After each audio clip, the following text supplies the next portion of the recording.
तो आज का वीडियो बनाना मेरे लिए थोड़ा ज़रूरी है, इसलिए क्योंकि आज मेरे साथ जो घटना हुई है, जो इंसिडेंट हुआ है, मैं सोच रहा हूँ कि आप लोगों के साथ साझा किया जाए, आप लोगों के साथ शेयर किया जाए। अभी 1.5-2 घंटे पहले इस गाड़ी में, क्योंकि मेरी वाइफ चलाती है, स्कूल आना जाना करती है, उसका एक्सीडेंट हुआ। थैंकफुली, ग्रेस ऑफ गॉड कि वो एकदम ठीक है, उसको बिल्कुल भी खरोंच नहीं आई है। हम जब गाड़ी लेते हैं तो हम ज़्यादातर हम लोग जो है वो ये सोचते हैं कि गाड़ी माइलेज कितना देती है और फीचर्स चाहिए भरपूर, इलेक्ट्रॉनिक्स चाहिए भरपूर, लेकिन हमें ये भी ध्यान देना चाहिए कि गाड़ी का जो फ्रेम है, जो जिस लोहे के अंदर आप बैठ रहे हैं, जो लोहे का स्ट्रक्चर है, वो कितना मजबूत है। थैंकफुली क्योंकि ये फोर्ड इको स्पोर्ट है, 4 स्टार रेटिंग है इसकी, और इसीलिए रेटिंग बहुत मायने रखती है। अब तो खैर भारत एनकैप भी आ गया है, ग्लोबल एनकैप है, भारत एनकैप है, और यूएस का अपना होता है। ये ग्लोबल एनकैप में नहीं है, ये यूएस का जो अपना सेफ्टी का रेगुलेटरी बॉडी होती है, वहाँ पर इसको मेजर किया जाता है, इसकी सेफ्टी का। एंड इसी की वजह से आज मेरी वाइफ बची। ये जो डेंट पड़ा है, ये हालांकि दिखने में छोटा लग रहा है, लेकिन इसका जो लोहा है ये बहुत मजबूत है। ये वाला डेंट जो है ये एक ट्रक से पड़ा। यहाँ पर क्रशर्स चलते हैं, तो वहाँ से जो वो रेता उठाते हैं और पत्थर उठाते हैं, वो वाला ट्रक था, और उसने साइड से पीछे यहाँ पर मारा।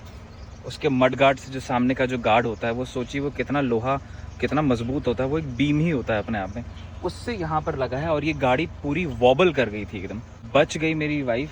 अगर ये कोई और कार होती, इसकी सेफ्टी रेटिंग नहीं होती, तो बहुत बड़ा हादसा भी हो सकता था।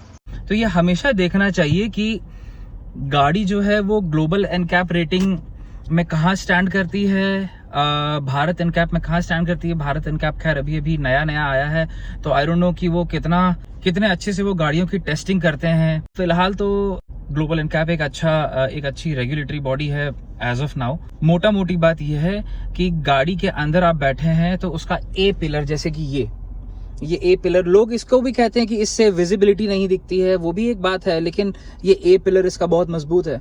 छत कितनी मजबूत है, पीछे के पिलर कितने मजबूत हैं, ये बहुत कुछ मैटर करता है। सो वो फ्रेम किस तरीके का है वो जानना भी बहुत जरूरी है। नीचे का जो चैसी होती है वो किस लोहे की है, क्या है, वो सब कुछ जरूर देखना चाहिए। थैंकफुली कि जो इको स्पोर्ट है वो अपने टाइम की बहुत बढ़िया गाड़ी है, सेफ्टी अच्छा प्रोवाइड करती है, लेकिन ये एक्सीडेंट बहुत मैसिव हो सकता था अगर कोई दूसरी गाड़ी होती तो आपका चांसेस, जो बचने का चांसेस है, बहुत हाई हो जाता है। तो इसी के साथ मैं यही कहूंगा कि जब कभी भी आप गाड़ी लें तो ग्लोबल एनकैप, भारत एनकैप, ये सब सेफ्टी रेटिंग से गाड़ियां टेस्ट हुई हैं कि नहीं हुई हैं, ये सब कुछ देख के आप लें, भले ही थोड़े इलेक्ट्रॉनिक फीचर्स कम हो, doesn't matter. So drive safe and be safe, take care.